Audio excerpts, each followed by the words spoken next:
Hello friends.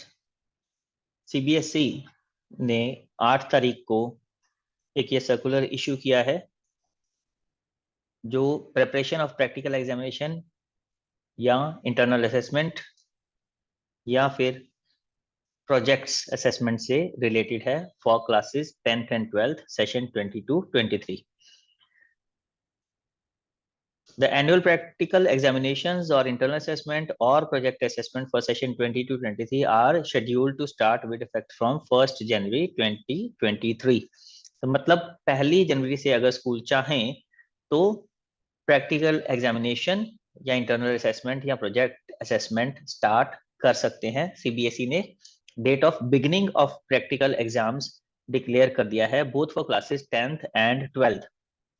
तो जिन बच्चों को और टीचर्स को ये वेट थी कि कब प्रैक्टिकल एग्जाम्स कंडक्ट किए जाएंगे फॉर करंट सेशन, उनके लिए ये गुड न्यूज है कि उनको अब पता है कि 1 तारीख से प्रैक्टिकल एग्जाम्स कंडक्ट किए जा सकते हैं। All the stakeholders are requested to take the following necessary actions to ensure timely completion of practical examination या internal assessment या फिर project assessment। कौन कौन से एक्शंस हैं वो भी हम देख लेते हैं जिसका टाइमली कंप्लीशन करना है, और स्टेक होल्डर्स कौन से हैं जिनको ये टाइमली एक्शन कंप्लीट करने में हेल्प करनी है। सबसे पहले स्टेक होल्डर्स में आते हैं schools. The schools will ensure that the syllabus for practical examination is completed well in time. तो सिलेबस कंप्लीशन टाइमली हो जाए, ये स्कूल्स की रिस्पॉन्सिबिलिटी है, इसके ऊपर उन्हें फोकस करना है। The schools will ensure that the necessary arrangements like preparation and stocking of laboratories and identification of internal examiners, libraries prepared हों, वेल स्टॉक्ड हों, मतलब उसके अंदर जितना भी कंज्यूमेबल और नॉन कंज्यूमेबल स्टॉक है वो होना चाहिए। और उसके अलावा इंटरनल एग्जामिनर्स कौन कौन से रहेंगे 10th और 12th के लिए, उनकी आइडेंटिफिकेशन भी टाइमली कर दी जाए, ये सीबीएसई ने बोला है स्कूल्स को। The schools will ensure that all the students and parents have been informed about date sheet of practical examination for the needful action at their end। Sometimes ऐसा होता है कि प्रैक्टिकल एग्जाम शेड्यूल कर दिए गए हैं मगर बच्चों को और पेरेंट्स को डेट शीट के बारे में नहीं पता, जिससे वो अपने आप को प्रिपेयर नहीं कर पाते। तो सीबीएसई चाहती है कि टाइमली डेट शीट स्कूल्स के द्वारा बच्चों और पेरेंट्स को बता दी जाए। The list of candidates LOC who will be appearing for the practical examinations from the school is to be checked from online system।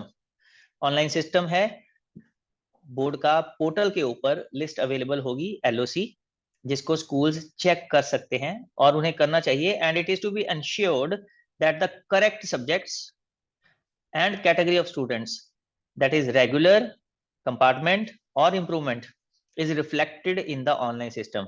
LOC के अंदर कोई अगर रेगुलर कैंडिडेट है तो उसका रेगुलर रिफ्लेक्ट हो रहा है या नहीं, कंपार्टमेंट है तो कंपार्टमेंट रिफ्लेक्ट हो रहा है या नहीं, और इंप्रूवमेंट वाले का इंप्रूवमेंट रिफ्लेक्ट हो रहा है या नहीं, और उसके अलावा बाकी के सारे पर्टिकुलर्स बच्चों के स्कूल्स को चेक करने हैं on the online portal।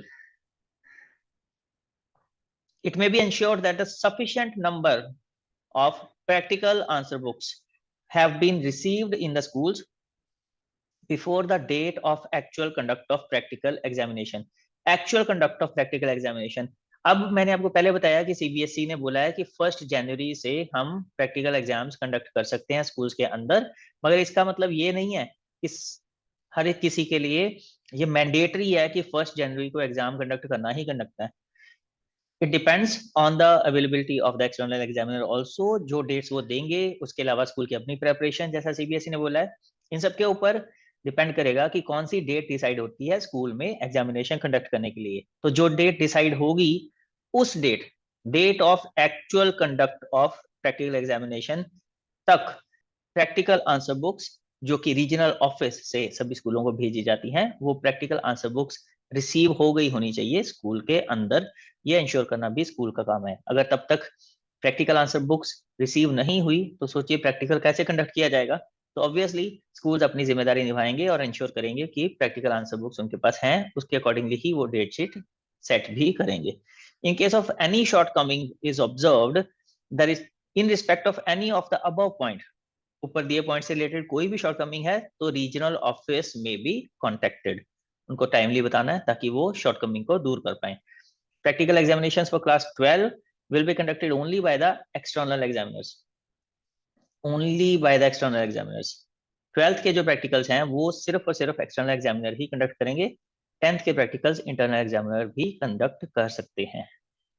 अब सेकंड स्टेक होल्डर कौन से हैं? स्टूडेंट्स.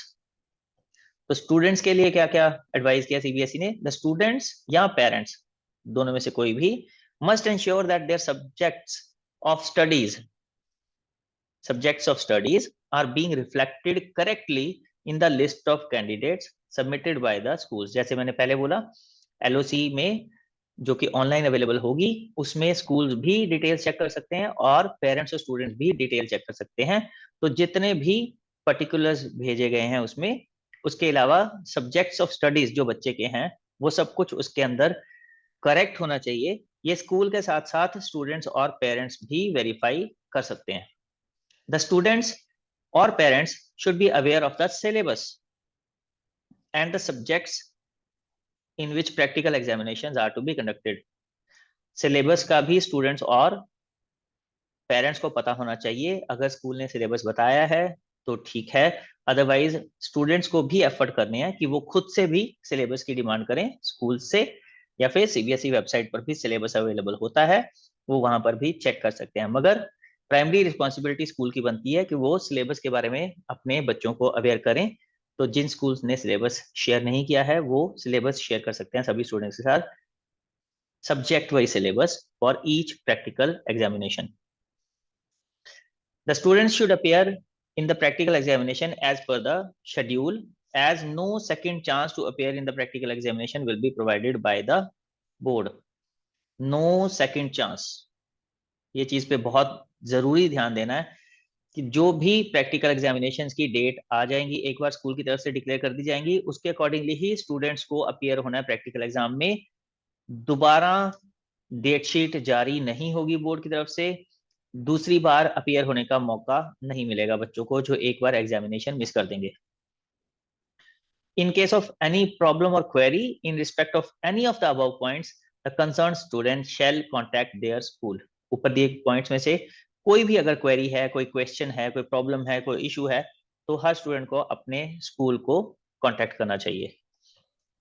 अब तीसरे स्टेक होल्डर्स में से कौन आ गया? Regional offices, ROs. आरओज का क्या काम है यहाँ पे? The regional offices should ensure that the guidance for the conduct of practical examinations are shared.